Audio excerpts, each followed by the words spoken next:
Explore Hyderabad exclusive temple jewelry exhibition Nakshi Mela at Varahi Silver Jewelry KPHP. గౌరవనీయ మంత్రులకు, గౌరవనీయులైన ప్రత్యేక అతిథులకు అందరికీ నా నమస్కారం. కొన్ని కార్యక్రమాలు మాత్రమే మనసుకు చాలా దగ్గరగా అనిపిస్తాయి. వాటిని తలుచుకుంటేనే చాలా సంతోషంగా ఫీల్ అవుతాం. ఈరోజు మనం అలాంటి ఒక కార్యక్రమాన్ని చూడబోతున్నాం. ఈ సింగపెన్ అనే ప్రత్యేక దళాన్ని ప్రారంభించే ఈ కార్యక్రమం నిజంగా మనసుకు చాలా దగ్గరైనది, సంతోషకరమైనది. మన అమ్మలు, అక్కలు, చెల్లెళ్ళు, ప్రతి ఇంట్లో ఉన్న ఆడపిల్లలు వీళ్ళందరికీ భద్రత కల్పిస్తామని చెప్పాం. కానీ అది కేవలం ఎలక్షన్ల కోసం మాత్రమే కాదు, మనసులోంచి నిజంగా, నిజాయితీగా, మనస్ఫూర్తిగా చెప్పాను. మహిళలపై జరిగే ఈ దారుణాల విషయంలో మాకెప్పుడు జీరో టాలరెన్స్, ఆ విషయంలో చాలా గట్టిగా ఉన్నాం. సో చెప్పినవన్నీ చేయాలి, కొంచెంగా, అంచెలంచెలుగా ఆ పనిని చేసి తీరాలి. దానిపై మేము చాలా స్పష్టంగా ఉన్నాం. అందుకే అధికారంలోకి వచ్చిన వెంటనే ఈ కొద్ది రోజుల్లోనే దీన్ని ఆచరణలోకి తీసుకొచ్చాం. తమిళనాడులో ఉన్న మహిళలు, ఆడపిల్లలు అందరూ సురక్షితంగా, ఆత్మవిశ్వాసంతో ఉండాలి. దానికి మొదటి అడుగే ఈ స్టెప్. ఇది మనసుకు ఒక రకమైన సంతృప్తినిచ్చినా కూడా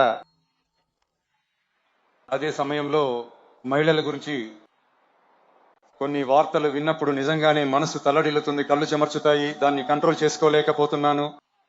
ఎందుకంటే ఈ ఘోరాలన్నీ ఎవరికి జరుగుతున్నాయి? మన కుటుంబ సభ్యులకే కదా. మనసు ఎలా తట్టుకుంటుంది? ఆడవాళ్లపై జరుగుతున్న అఘాయిత్యాల గురించి రీల్స్, ఇన్స్టాలో వెతికితే ప్రయోజనం లేదు. అసలు వాస్తవం ఏంటో మనం తెలుసుకోవాలి. ఇప్పుడు ఈ సమస్యలన్నీ అసలు ఎందుకు జరుగుతున్నాయని మనం విశ్లేషించి చూసినప్పుడు అన్నీ తిరిగి చూస్తే ఒకే ఒక్క చోట వచ్చి ఆగుతున్నాయి. అదే ఈ డ్రగ్స్ వాడకం. దాన్ని మనం వేలతో సహా పెకిలించి పారేయాలి. ఈ సమస్య 2026 పోయిన నెల మే 10వ తారీఖున కొత్తగా పుట్టుకొచ్చింది కాదు. ఇది ఎన్నో సంవత్సరాలుగా ఉన్న సమస్య. ఇన్ని సంవత్సరాలుగా దీన్ని ఎవరూ పట్టించుకోకపోవడం వల్లే దాని వేరు ఇంత లోతుగా పాతుకుపోయింది. దీన్ని ఇన్ని సంవత్సరాలుగా పట్టించుకోకుండా వదిలేసింది ఎవరో నేను చెప్పనక్కర్లేదు. అది మీకే బాగా తెలుసు. ఇప్పుడు దాని గురించి మాట్లాడే ప్రయోజనం లేదు. ముందుగా ఈ డ్రగ్స్ మాఫియాని వేలతో సహా పెకిలించి పారేయాలి. అలా చేస్తేనే మహిళల భద్రత చాలా స్ట్రాంగ్ అవుతుంది. ఈ రెండు స్ట్రాంగ్ అయితే శాంతి భద్రతలు కూడా వాటంతట అవే బాగుంటాయి. నేను చెప్పిన ఈ మూడు విషయాలు, ఈ డ్రగ్స్ మాఫియా, మహిళలపై జరిగే ఈ అఘాయిత్యాలు, ఈ శాంతి భద్రతలు, ఈ మూడు ఒకదానికొకటి ఇంటర్లింక్ అయినవే. ఇది కూడా ఇప్పుడు కొత్తగా వచ్చిన సమస్య కాదు. చాలా సంవత్సరాలుగా ఇది ఇంటర్లింక్ గానే ఉంది. ఇదంతా ఎందుకు, దేనికి అనేది ఇప్పుడు ముఖ్యం కాదు. దీన్ని ఎలా సరి చేయబోతున్నాం అనేదే ముఖ్యం. కానీ అదే సమయంలో ఇంకో విషయాన్ని కూడా మనం మనసులో పెట్టుకోవాలి. ఈ మహిళలు మరియు ఆడపిల్లల భద్రత కేవలం శాంతి భద్రతలకు సంబంధించిన విషయం మాత్రమేనా అని అడిగితే అది కాదు. ఇది సామాజిక క్రమశిక్షణకు కూడా సంబంధించింది. సామాజిక క్రమశిక్షణలో వ్యక్తిగత క్రమశిక్షణ కూడా ఉంటుంది. వ్యక్తిగతంగా క్రమశిక్షణతో ఉంటే చాలు, ఆ సమాజం దానంతట అదే మారుతుంది. ఒక కట్టుబాటుతో, ఒక బాధ్యతతో ఉంటే చాలు, ఇలాంటి చాలా సమస్యలను మనం కంట్రోల్ చేయవచ్చు. మనం చదువుకునే చోట, పని చేసే చోట, ప్రయాణాల్లో, ఇంకా మన నిత్య జీవితంలో మన ఆడవాళ్ళు భయం లేకుండా గౌరవంగా బ్రతకాలి. ఆ అట్మాస్ఫియర్ మనం క్రియేట్ చేయాలి.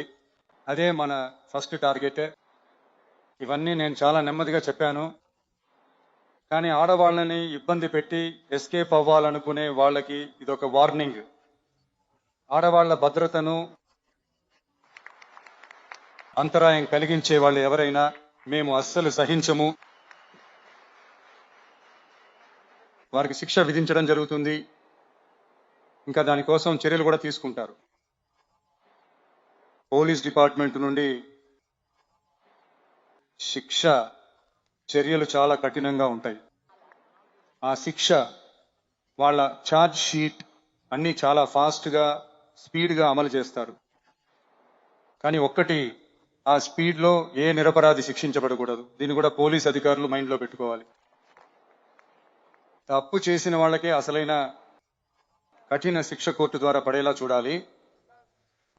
అప్పుడే దాన్ని చూసి తప్పు చేయాలనుకునే వాళ్ళకి కూడా భయం పుట్టాలి. మన ప్రభుత్వం ఈ సింగపెన్ స్పెషల్ ఫోర్స్ కోసం మొదటి విడతగా దీనిని అందిస్తోంది. 354 కోట్లకు పైగా నిధులను కేటాయించనున్నారు. ఈ పథకంలో రెండో విడతగా కేవలం ఈ ఫోర్స్ కోసమే 2500 కొత్త ఉద్యోగాలను సృష్టించబోతున్నారు. మహిళల భద్రతను బలోపేతం చేయడానికి మోడర్న్ ఫెసిలిటీస్ ఉన్న వాహనాలు, ఆధునిక పరికరాలు, ఇంకా టెక్నాలజికల్ పరికరాలు అలాట్ చేయబోతున్నాం. మహిళల భద్రత కోసం ఇప్పటికే పనిచేస్తున్న సంస్థలకు ఈ సింగపెన్ దళం అదనపు బలాన్ని, మద్దతును ఇస్తుందని నేను స్పష్టం చేస్తున్నాను. మహిళలపై నేరాలు జరగకముందే వాటిని అరికట్టే పోలీసు చర్యలలో ఈ దళం ముఖ్య పాత్ర పోషిస్తుంది. ఈ దళం ఫీల్డ్ వర్క్స్ ఇంకా ప్రివెంటివ్ యాక్షన్స్లో పాల్గొనడం వల్ల అన్ని మహిళా పోలీస్ స్టేషన్లు కేసుల విచారణలో నేరస్తులకు శిక్షలు వేయించడంలో ఇంకా ఎక్కువ దృష్టి పెట్టగలవు. మహిళలను ఫాలో చేయడం, లైంగిక వేధింపులు టార్గెట్ చేసి పదే పదే ఇబ్బంది పెట్టడం, మహిళల అక్రమ రవాణా ప్రయత్నాలు, పబ్లిక్ ప్లేస్లలో అసభ్యంగా ప్రవర్తించడం, బస్సులో వేధించడం, గుంపులో మహిళలను ఇబ్బంది పెట్టడం వంటి ఇలాంటి తప్పులను ఆపడంలో ఈ సింగపెన్ దళం చాలా ముఖ్యంగా పనిచేస్తుంది. మహిళలపై నేరాలను అరికట్టేందుకు భారతదేశంలోనే తొలిసారిగా డ్రోన్ల ద్వారా మేము పెట్రోలింగ్ మొదలు పెడుతున్నాము. మన ఇంటి ఆడపడుచులు వాళ్ళ డ్రీమ్స్ అండ్ ఎక్స్పెక్టేషన్స్ ఏంటనేది మన ప్రభుత్వానికి బాగా తెలుసు. వాటిని మేము మెల్లమెల్లగా అమలు చేస్తాం. మీ గౌరవం, మీ మర్యాదే మన ప్రభుత్వానికి highest and most important priority. ఒక గవర్నమెంట్ విజన్ అండ్ టార్గెట్ నిజాయితీగా ఉంటే చాలు, దాని ప్లాన్స్ అండ్ అటెంప్ట్స్ సరైన మార్గంలో ఉంటాయని అంటారు. అలాంటి ప్రభుత్వమే మన ప్రభుత్వం, మీ ప్రభుత్వం. ఈ చాలా తక్కువ సమయంలోనే ఈ సింగపెన్ స్పెషల్ ఫోర్స్ను కార్యరూపంలోకి తీసుకువచ్చి దీనికోసం చాలా కష్టపడిన పోలీస్ అధికారులకు, సిబ్బందికి ఈ సమయంలో నా అభినందనలు తెలియజేస్తున్నాను. ఈ సమయంలో నా వరకు ఒక గవర్నమెంట్ మొదటి సక్సెస్, పూర్తి సక్సెస్ ఇన్ఫ్రాస్ట్రక్చర్ అభివృద్ధిలోనో, ఆర్థిక అభివృద్ధిలోనో మాత్రమే కాదు, ఆ రాష్ట్రంలోని మహిళలు, పిల్లలు గౌరవంగా జీవిస్తున్నారా అనే దానిలోనే ఆ గవర్నమెంట్ పూర్తి సక్సెస్ ఉంది. దానితో పాటే మిగతా అభివృద్ధి అంతా ముడిపడి ఉంది. దానిపైన కూడా మేము ఫుల్ కాన్సన్ట్రేట్ చేస్తాం. ఆత్మవిశ్వాసంతో ఉండండి, అంతా మంచే జరుగుతుంది. విజయం తథ్యం. మళ్ళీ కలుద్దాం. ధన్యవాదాలు.